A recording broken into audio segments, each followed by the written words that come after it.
ঢাকা থেকে সিলেটে আসার পরে খুব একটা ভালো অনুভব করতে পারছি না।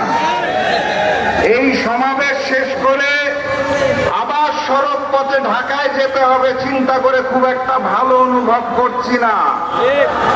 ম্যানেজ ভোটের মাধ্যমে যেই সরকার ক্ষমতায় এসেছে, আসার পরে 5টা মাস পার হয়ে গেল, অবহেলিত সিলেট অবহেলিতই রয়ে গেল।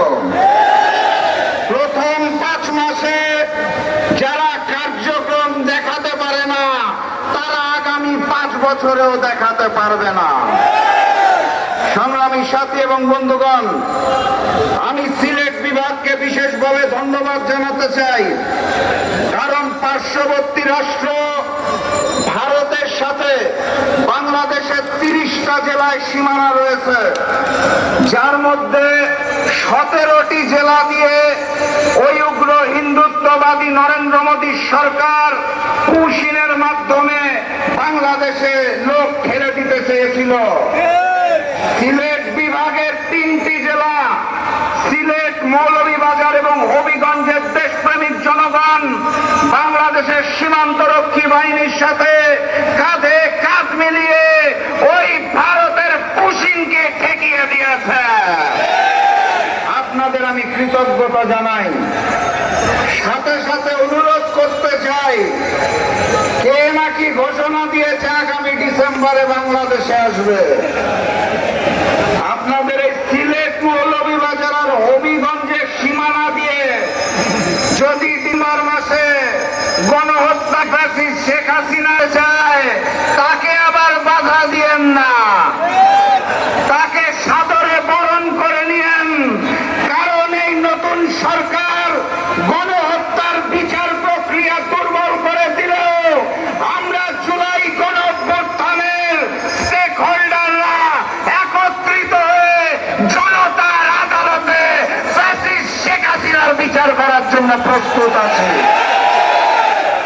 সংগ্রামী সাথী এবং বন্ধুগণ, ফ্যাসিস্ট শেখ হাসিনা দিল্লিতে পালিয়ে যাওয়ার পর একাধিকবার বলেছেন উনি নাকি জানতেন না ওনাকে ভারতে নিয়ে যাওয়া হবে। উনি বলেছেন উনি ভেবেছিলেন ওনাকে গোপালগঞ্জে নিয়ে যাওয়া হচ্ছে, কিন্তু সম্প্রতি ভারতের পররাষ্ট্রমন্ত্রী জয়শঙ্কর স্পষ্ট ভাষায় জানিয়েছে ফ্যাসিস্ট শেখ হাসিনা নিজেই ভারতের কাছে আশ্রয় চেয়েছিলেন। ভারত তো আশ্রয় দিয়েছে, সেখানেও জুলাই নেমে এসেছে, জানেন তো নাকি?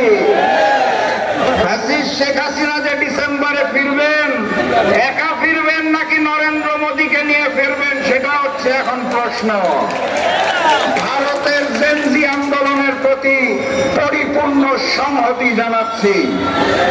সংগ্রামী সাথী এবং বন্ধুগণ, আমরা ভবিষ্যৎ বাংলাদেশে ওই ভারতীয় আধিপত্যবাদকে আর দেখতে চাই না।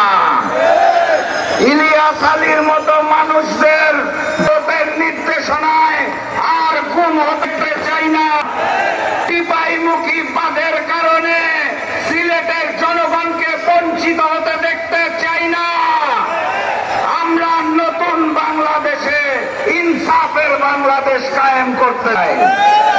আর সেই বাংলাদেশ কায়েম করার জন্য, ইনসাফের বাংলাদেশকে বাধাগ্রস্ত করার জন্য ম্যানেজ ভোটের সরকার সংবিধান সংস্কার না করে সংশোধন করতে চায়।